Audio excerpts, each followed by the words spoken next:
So my first experience of epilepsy was in January 2017, although something had been wrong for a long time before that. I didn't have a name for it. My name's Philip Anderson. I'm Philip David James Anderson. I'm from Glasgow. Pretty normal Glaswegian. As a pretty bouncy, gallus kid, had a pretty good childhood. But epilepsy, my first experience with it, not that I knew it, was probably when I was around 11 years old. Again, I didn't know it, but I have a type of epilepsy that gives me nocturnal seizures. So I stopped going to school around 11 because I found in my bed I was waking up covered in sweat and exhausted, and I really did feel like I had run marathons or been in huge fights and had sore heads and sore bodies, and so I didn't want to go to school. Luckily I was able to recover and get to university. I lived a pretty hectic lifestyle. I said I was at university, but I was also working, funding myself and, training hard, and I had a pretty hard lifestyle. I think I'm passing out or blacking out because I'm doing 19-hour days. I didn't think I was built like other people. I found university extraordinarily difficult. I was in my mother's house in the front room, and my sister happened to be home as well because it's that time of year of the holidays. She heard a bang in the front room. I was very into the gym at the time, so I was purple from my neck to my ankles. I'd atrophied, I'd burst both my biceps, both my forearms, both my calves, and I think some muscles in my lower back. And so I was sore, and so I was lying there sore in the hospital going, what the heck? This is that feeling I had in 2007, 10 years prior. And I'm going, oh. So for me, my first known seizure was in 2017. When you're not working and you lose your colleagues and you retract from your social circle because you're disabled, the isolation sets in and you feel alone, and you start to watch the world go on as if it was a film, and you feel very static because you can't participate in society like you would like to. As I say, if I can't go and buy a pint of milk safely, then I can't get on a bus. Some folk get on the bus and you end up, it's a crap journey because at the end of that journey is your job.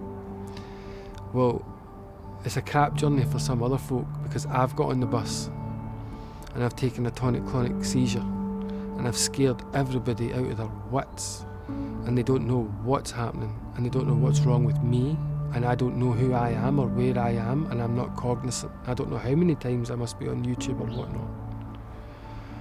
I don't know how many times I've been put off a bus.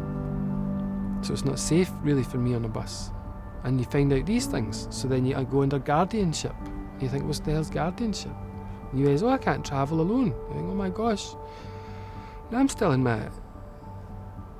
either in my early 30s or my late 20s at this point, and that crushed me. This is the thing, is that if you get a diagnosis like that, it's not just yourself that you're feeling sorry for, you feel miserable for your family. The impact that it has on, let's say, your mother and father are alive, it's awful for them to see a seizure. There's nothing they can do to stop it. They can't intervene, they just have to witness it. And that is horrifying. And it hurts them.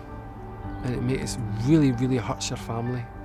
And especially when you're young and you have potential and something like this happens and you see the hurt in your family, they try and disguise it, but when you see pain in your mother's eyes, and men don't talk about it, so my father doesn't discuss it, but when you see, and he's a tough man, but when you see that it's defeated someone like your father too, well, that's when it broke me, and I became totally suicidal. I just did not want to live.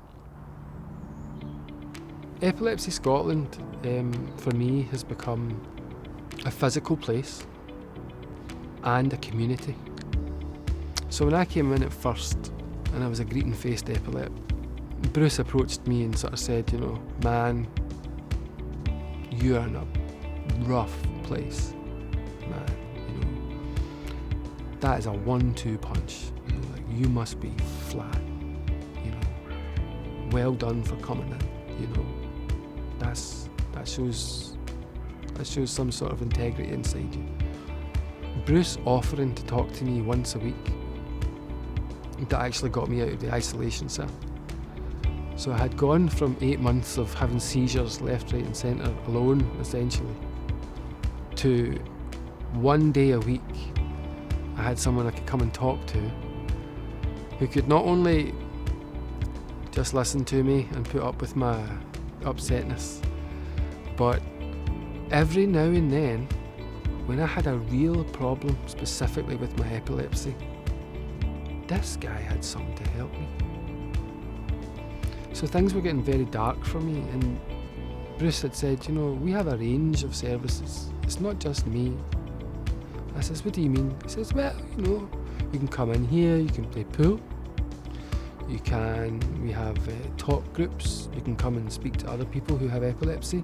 You know, it's just a chin wag. We sit, we have tea, biscuits, talk about how the week was. And we also have access to person-centred counsellors. And I thought, oh, that sounds like I need help. But I bit the bullet and got over that and accepted the person-centred counselling.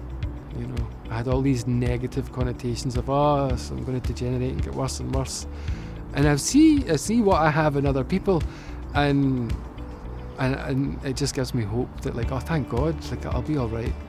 You know, whereas if I didn't have that, I would be in the dark about where I would be in 20 years. Whereas I know where I'm going to be in 20 years. My friends are here, they're 20 years older than me, they have what I have, you know. Whether you have it, whether you're diagnosed congenitally as a child, or whether you have it diagnosed later on in life, what you're looking at is a medical condition that has such a severe impact on your cognitive function, which is your ability to run your own life, that you then become dependent on the help of other people.